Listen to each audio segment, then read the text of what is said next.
vamos a ir a la guía donde nos quedamos la clase pasada, que nos quedamos en las implicaciones. ¿Sí? La clase pasada hablamos de proposiciones simples, de proposiciones compuestas, que una proposición se considera compuesta cuando se conectan dos proposiciones simples mediante algunos conectivos que llamamos conectivos lógicos, y el que nos quedó pendiente para hoy es el de implicación, ¿sí?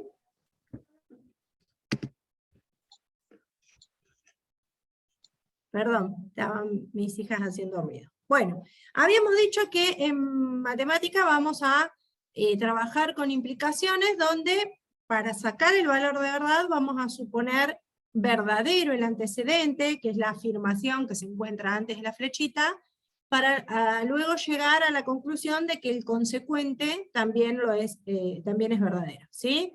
Entonces, no importa si la afirmación que está antes de la flecha, conozco o no conozco el valor de verdad, porque en algunos casos no se va a poder determinar, pero siempre vamos a suponer que ese antecedente es verdadero. Entonces la pregunta que nos vamos a hacer en una implicación es la siguiente. Si fuera cierto que la proposición antecedente se cumple, ¿podemos garantizar que la proposición consecuente también se va a cumplir? Si el antecedente fuera verdadero, ¿podemos garantizar que el consecuente también lo es? En el caso de ser afirmativo, después vamos a ver cómo elaboramos una demostración, y en el caso de ser afirmativo, digo verdadero, ¿no? En el caso de ser falso, es fácil buscar un contraejemplo, ¿sí? El contraejemplo será aquel ejemplo que haga verdadero el antecedente y muestre que no se deduce la verdad del consecuente, ¿sí? ¿Hasta acá vamos bien? Sí.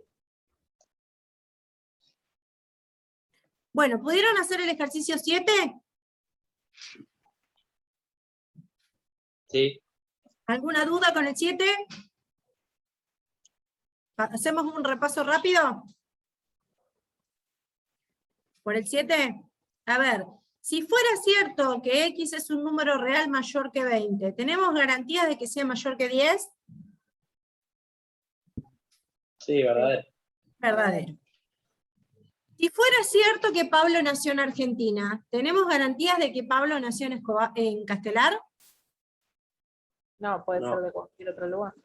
Puede ser de cualquier otro lugar. Contraejemplo, el que ustedes quieran. Pablo nació en donde vos quieras, ¿sí? Si fuera cierto que A es un número par, ¿tenemos garantías de que es múltiplo de 2?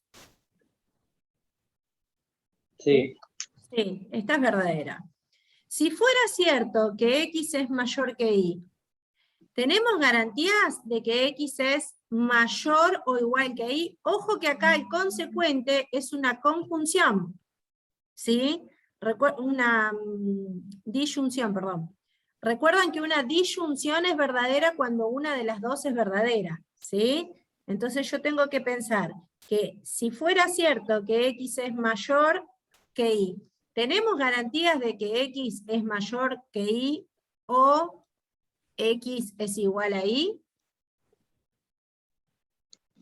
Y sí, la de la izquierda es lo mismo que el Esta es la antecedente. misma. Si esto fuera verdadero, esto es verdadero también, ¿no? No se cumple esta, Ujú. pero esta sí. Por lo tanto, toda la implicación es verdadera.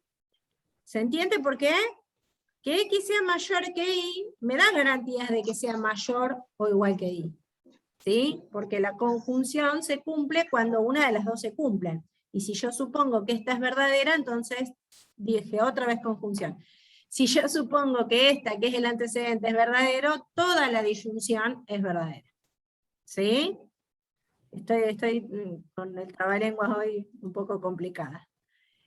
Vamos con la E. ¿Qué pasa con la E? ¿Es verdadera o es falsa? Falso. Ahora fíjense que el antecedente es una disyunción. X es menor que Y o X es igual que Y. ¿Sí? ¿Me da garantías de que X sea menor que Y? Y no. ¿Por qué? Porque si X fuera igual que Y, por ejemplo, Exacta- 3 igual que 3 no es menor que 3. Exactamente. No hay implicación, decimos, en este caso, o podemos decir que la implicación es falsa, como ustedes quieran, ¿sí? El contraejemplo sería cuando X es igual a Y, acuérdense que la disyunción es verdadera cuando alguna de las dos es verdadera. Entonces yo supongo que toda la disyunción es verdadera. Puede ser verdadera esta, o puede ser verdadera esta, o pueden ser verdaderas ambas, que sabemos que no se puede dar el caso de que sean verdaderas ambas, ¿no? Pero bueno, si el antecedente fuera verdadero, no tenemos garantías de que el consecuente también lo fuera. Porque, por ejemplo, si X es igual a Y, el antecedente se hace verdadero, en cambio el consecuente se hace falso. ¿Sí? Ahí está el contraejemplo. En el contraejemplo no decimos X igual a Y, en el contraejemplo ponemos un caso puntual. No está mal decir es falso para el caso en donde X es igual a Y. Lo estamos haciendo en forma más general, digamos, la demostración. Pero siempre, Cari, sí, yo puse como contraejemplo, existe 3 perteneciente a los enteros, tal que 3 es menor o igual que 3 y no implica que 3 sea menor que 3. ¿Eso está bien? perfecto. Eso sería, pero la respuesta correcta, digamos. Esa sería la respuesta que uno espera que dieran todos. ¿Sí? Ok. Pero si dicen que es falso, porque cuando X es igual a Y se cumple el antecedente y no el consecuente, así con palabras, lo estamos diciendo de una manera más general, ¿sí? Vos mostraste un caso particular, que es lo que uno hace cuando quiere demostrar que una proposición es falsa. Muestra un caso particular, ¿sí? Está perfecto, Nacho. Claro, porque el ese está ahí anunciado como que es un para todo, ¿no?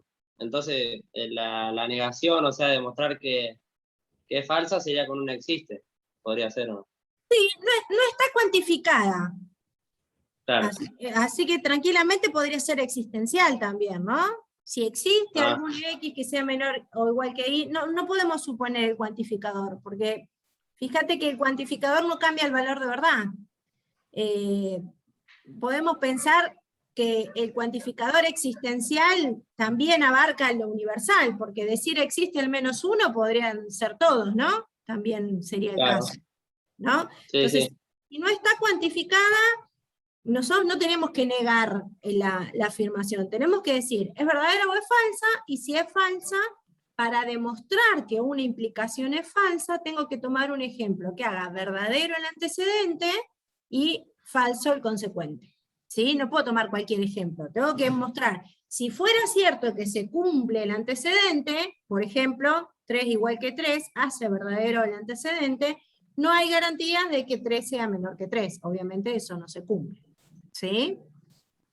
Así que el existencial, con existencial o con universal, en este caso no cambiaría mucho la afirmación, digamos, la justificación, no me sale. Hoy estoy con un trabalenguas terrible. Vamos con la F. Acá sí hay un cuantificador. Acá me están diciendo que para todo X real, si fuera cierto que X es menor que 10, ¿tenemos garantías de que sea menor que 7? No, Si no, tirame ya el contraejemplo. 8. X igual a 8. Si X es igual a 8, es real, es menor que 10, sin embargo, no es menor que 7. ¿Sí? No voy a responder así, ¿no? Contraejemplo, X igual a 8. Lo puedo redactar un poquito mejor acá porque estamos haciendo una recorrida rápida, ¿no? Para X igual a 8 se verifica que 8 es menor que 10, sin embargo, no hay garantías de que 8 sea menor que 7. ¿Sí? O podemos poner no implica, tachando la implicación, que 8 sea menor que 7. ¿Está? Bueno, y la última dice, para todo A perteneciente a los reales, A cuadrado es positivo, implica que A sea positivo. ¿Qué pusieron? Falso. Falso también. ¿Y en qué contraejemplo pensaste? -1. A igual a -1. ¿Sí? A es un número real, donde -1 al cuadrado es positivo, sin embargo, no implica que -1 sea mayor que 0. ¿Sí? Esa sería la forma correcta de responder. Bien, hasta acá, ¿vamos bien? ¿Alguna duda? ¿Alguna pregunta? ¿Se entiende cuál es la idea? ¿Pasamos al 8? Vamos al 8. Acá tenemos que ver en qué sentido se da la implicación. ¿Quién me garantiza a quién? Me dan dos proposiciones y tengo que ver quién sería antecedente y quién sería consecuente para que la implicación resulte verdadera, ¿sí? Podría ser, ya vamos a seguir con la notación de que una proposición sea P y la otra sea Q, ¿sí? Puede ser que de la verdad de P se deduzca la verdad de Q, entonces la implicación iría en ese sentido, o puede ser que de la verdad de P no se deduzca la verdad de Q, entonces puede ser que no haya implicación en este sentido, ¿sí? O también tenemos que analizar si de la verdad de Q se puede deducir la verdad de P. Esto sería pensarlo así, ¿no? P implica Q. Q implica P, ¿sí? Por eso ponemos la flechita en cualquiera de los dos sentidos. Tendríamos que ver en qué sentido resulta verdadera la implicación. ¿Se entiende? Sí. ¿Pudieron hacerla? Sí. Bueno. Sí, La sí. primera, si X es un cuadrilátero, ¿tenemos garantías de que sea un cuadrado? No. Para allá podemos decir que no hay implicación, ¿no? Y piensen en un contraejemplo. Un rectángulo. Un rectángulo, ¿sí? Así que si la proposición X es un cuadrilátero fuera P y X es un cuadrado fuera Q, no hay implicación, P implica Q, ¿sí? En aquel sentido no hay implicación. Bueno, pensémosla al revés ahora. Si fuera cierto que X es un cuadrado, ¿tenemos garantías de que sea un cuadrilátero? Sí. Entonces la implicación va en aquel sentido, ¿sí? De la verdad de esta proposición, podemos garantizar esta otra afirmación, ¿sí? Si X es un cuadrado, seguro que es un cuadrilátero. Pero que sea un cuadrilátero no me garantiza que sea un cuadrado. ¿Se entiende? Bueno, y acá los voy a poner a prueba, con mucha geometría. Si el triángulo T es equilátero, ¿podemos garantizar que es isósceles? Sí. Sí. Sí. 3 sí. Sí, sí. 4 sí, muy bien.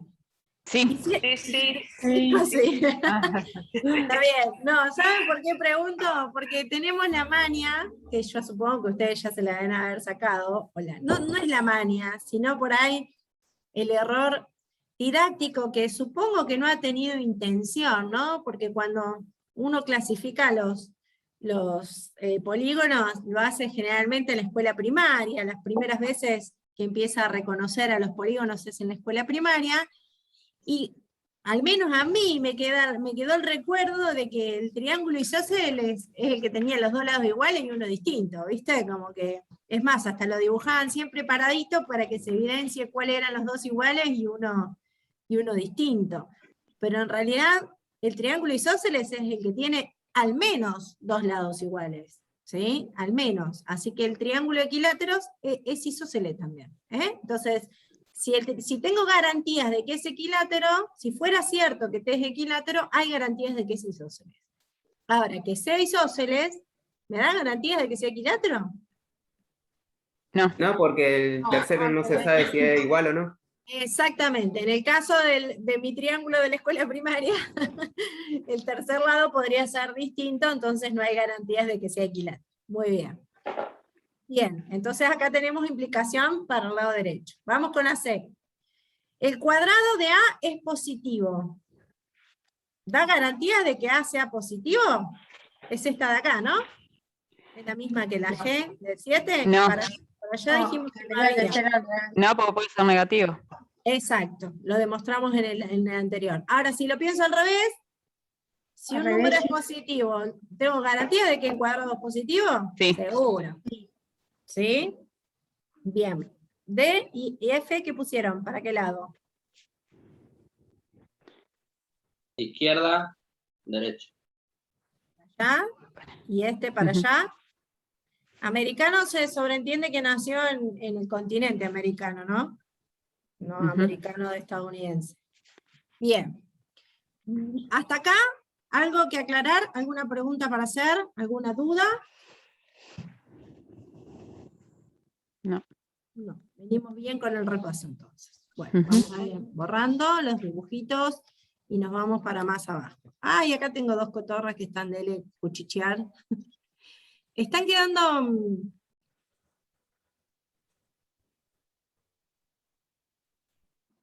Bueno, va a salir el audio en el video de mis retos. Bien, recíproca, contraria y contrarrecíproca es otra forma de relacionar a las implicaciones, ¿sí? Vieron que recién pusimos flecha para un lado, flecha para el otro, ¿eh? Si yo tengo dos proposiciones, dos afirmaciones, una P y una Q, la implicación, la primera que designe, no importa cuál, si Q implica P o P implica Q, a una de esas proposiciones la vamos a llamar proposición directa, ¿sí? Si yo cambio el orden del antecedente y el consecuente, es decir, escribo la implicación hacia el otro lado, a esa la vamos a llamar recíproca, ¿sí? Entonces, si yo tengo una proposición P, una afirmación P y una afirmación Q, y pienso en esta implicación, P implica Q, a esta la voy a llamar directa. Y a la que va al revés, a la que Q implica P, la voy a llamar recíproca, ¿sí? Contraria, es decir, la negación de P implica la negación de Q. Es otra, acuérdense que la negación es una nueva proposición, que tiene distinto valor de verdad que la original. Y la contrarrecíproca es la recíproca de la contraria, o la contraria de la recíproca, como quieran llamar, ¿sí? La negación de Q implica la negación de P. ¿Por qué necesitamos conocer estas? Porque no lo vamos a demostrar en esta oportunidad, pero a veces se va a necesitar. Los valores de verdad que tienen la proposición directa y la contrarrecíproca son el mismo, ¿sí? La proposición directa y la proposición contrarrecíproca son equivalentes. Es decir, que cuando uno quiere demostrar una proposición, puede demostrar la proposición o la implicación tal cual viene definida, o puede demostrar su contrarrecíproca, porque ambas tienen el mismo valor de verdad, ¿sí?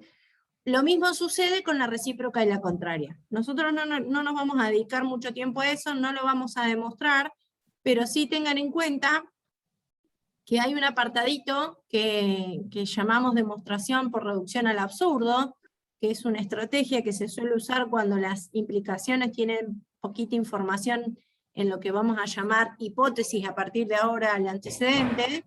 Entonces, en esos casos se suele plantear la proposición contrarrecíproca, y se llama por reducción al absurdo porque de una negación de la hipótesis se llega a una contradicción en la tesis, ¿sí? Que sería demostrar que la implicación contrarrecíproca es verdadera. Así que solo por eso vamos a estudiar estas implicaciones. Bueno, en el ejercicio 9 había que escribir todas las implicaciones contraria, recíproca, contrarrecíproca. No sé si tuvieron alguna dificultad con alguna, lo charlamos y no pasamos directamente a las demostraciones. ¿Hubo algún problema con el 9? Era simplemente escribirlas nada más. Bueno, y analizar el valor de verdad, que es bastante sencillo en estos casos. Yo tenía una pregunta en el A, cuando hay que negar el consecuente de la, Sí. de que hay un i, ¿no? Hay metido una conjunción. Sí, una conjunción. Te dicen no es múltiplo de 2 y 3, o no es múltiplo de 2 ni de 3, o significan las dos cosas lo mismo. Mira, ¿Cómo? hay varias formas de decirlo. Si vos querés decir no es múltiplo de 2 y 3, está bien. Si vos querés decir no es múltiplo de 2 o no es múltiplo de 3, también está bien. Porque Eso por Morgan. Sí, porque representaría el verdadero el 2, verdadero el 3 o verdadero ambos, digamos, ¿no? Claro. Sí, o por leyes de De Morgan, la negación de una conjunción es la disyunción de las negaciones. Sí. ¿Sí? Así que lo podés decir, en este caso, por cualquiera de cualquiera de las dos maneras. ¿Sí? Bien, me fui para arriba. ¿Hace falta que lo hagamos el 9?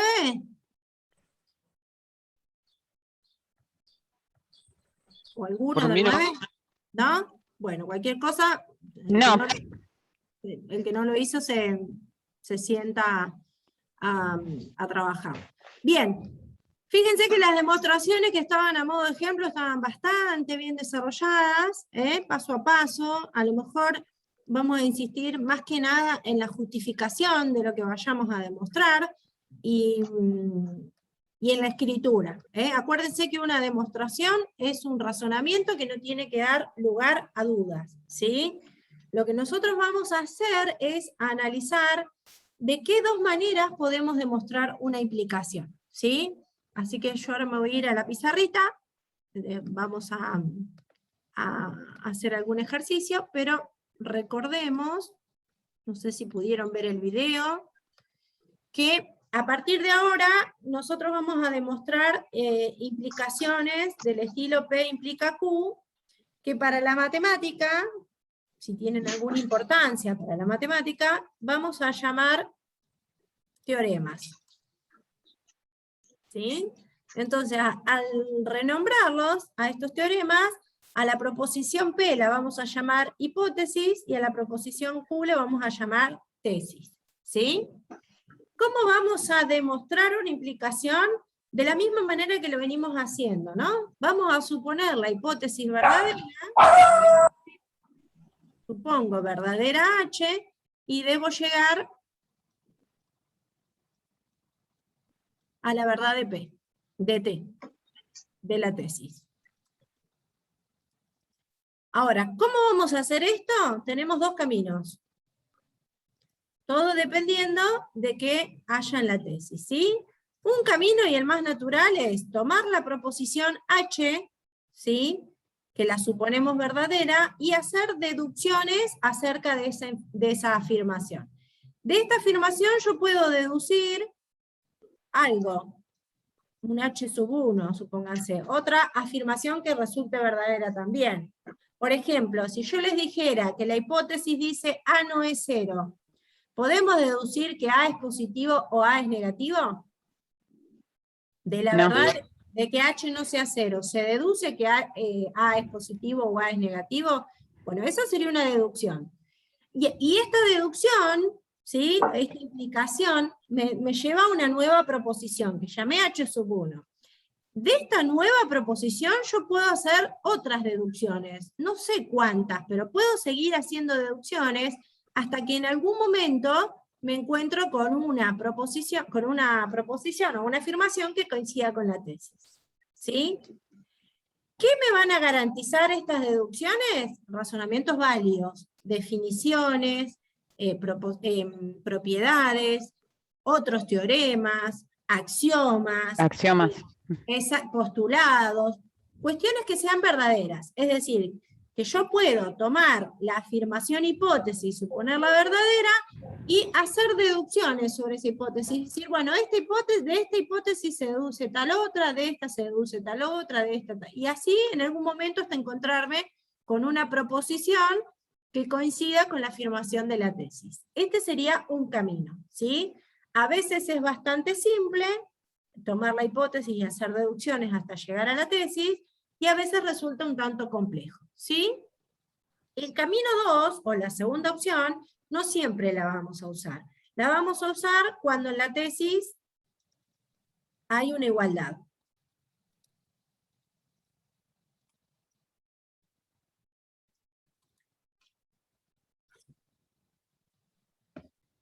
Si en la tesis hay una igualdad, si la tesis resulta ser una igualdad, supónganse que la tesis es una igualdad de tipo A igual a B, en donde A es una expresión y B es otra. Entonces, una forma de demostrar es partir de un miembro de la tesis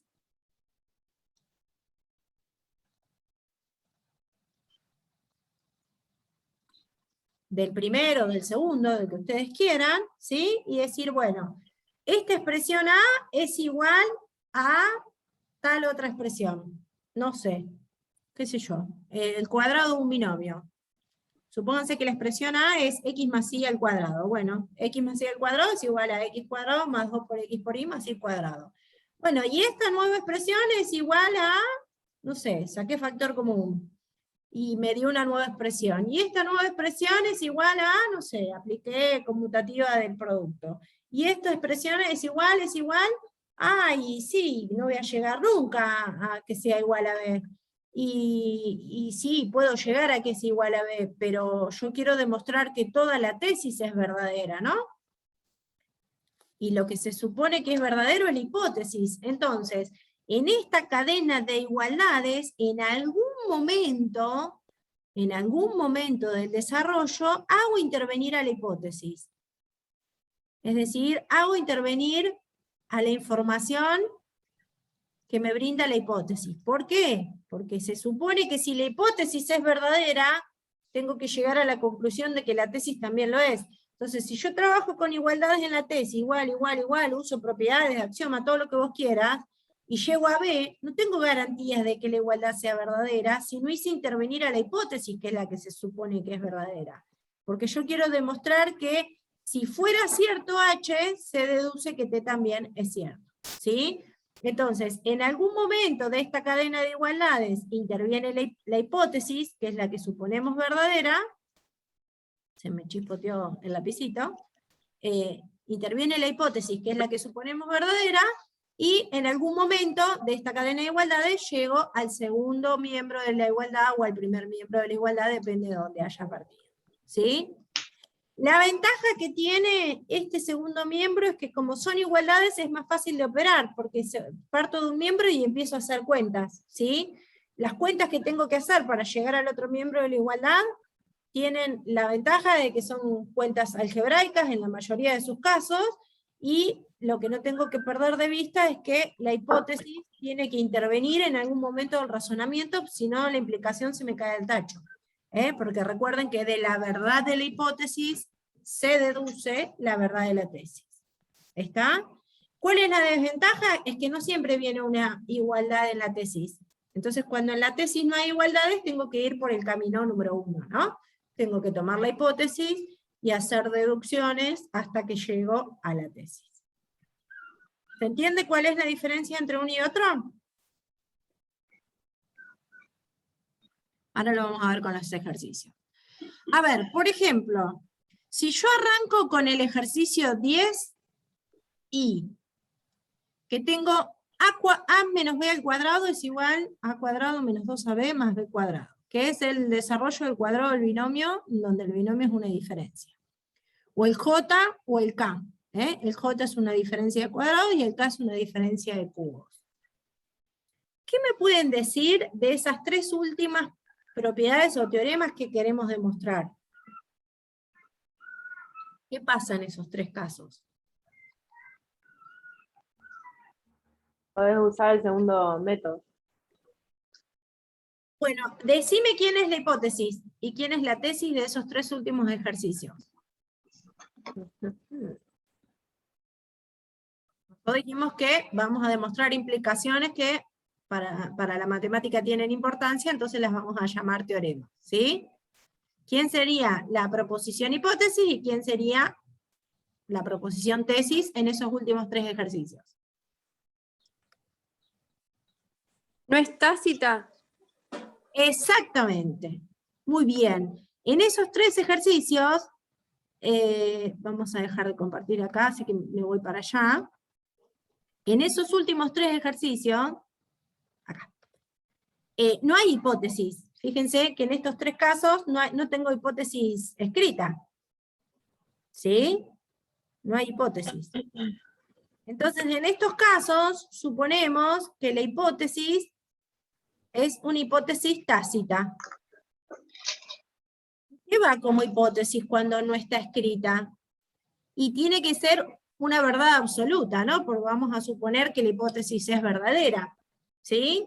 ¿Y cuáles son las verdades absolutas? Los axiomas algebraicos, los axiomas de orden, las definiciones, las propiedades, todo lo que en matemáticas ya está demostrado, lo podemos usar como hipótesis. Entonces, directamente, en los últimos tres ejercicios, lo que vamos a hacer es partir de un miembro de la desigualdad, operar, es decir, hacer cuentas, no sé, sacar factor común, aplicar definición de potencia, hacer distributiva, aplicar propiedad asociativa, conmutativa, el evento neutro, todo lo que ustedes conocen de la matemática que es verdadero, y vamos a tratar de llegar al otro miembro de la igualdad, ¿sí? Y en esos casos, la hipótesis que suponemos verdadera, que no está escrita, serían las definiciones, los axiomas, los postulados, los teoremas, o las propiedades que ya han sido demostradas en matemáticas. ¿Está? Así que esos últimos tres tienen que ser bastante simples de demostrar, ¿sí? Hay que ver qué miembro de la igualdad me conviene tomar para empezar a trabajar, ¿sí? Por ejemplo, en el primer caso del I, yo arrancaría del primer miembro de la igualdad y aplicaría definición de potencia. A menos B al cuadrado es igual a menos B por A menos B. Porque ya al aplicar la definición de potencia tengo un producto, y al tener un producto puedo aplicar propiedad distributiva, y de ahí ya puedo seguir haciendo cuentas, ¿sí? En cambio en el J no me conviene partir del primer miembro de la igualdad, porque acá puedo decir que esto es X por X y esto es Y por Y. Por ahí me conviene salir del segundo miembro de la igualdad, que hay un producto, entonces ya puedo arrancar con propiedad distributiva, ¿no? Entonces empiezo a hacer distributiva, hago cuentas y trato de llegar al primer miembro de la igualdad. Y lo mismo con el K. Con el K me conviene salir del segundo miembro de la igualdad, porque hay un producto, puedo arrancar con la distributiva, de ahí llego inmediatamente al primer miembro de la igualdad. Así que estos tres no deberían generarnos ningún tipo de conflicto, ¿sí? Vamos a hacer algunos de del 10 del A hasta el H. Lo que les propongo es, cortemos, porque nos quedan 3 minutitos, volvemos a entrar, así ya queda la segunda parte del video con los ejercicios completos. ¿Les parece? Así no se nos corta la mitad de la demostración. Salimos y volvemos a entrar, ¿sí?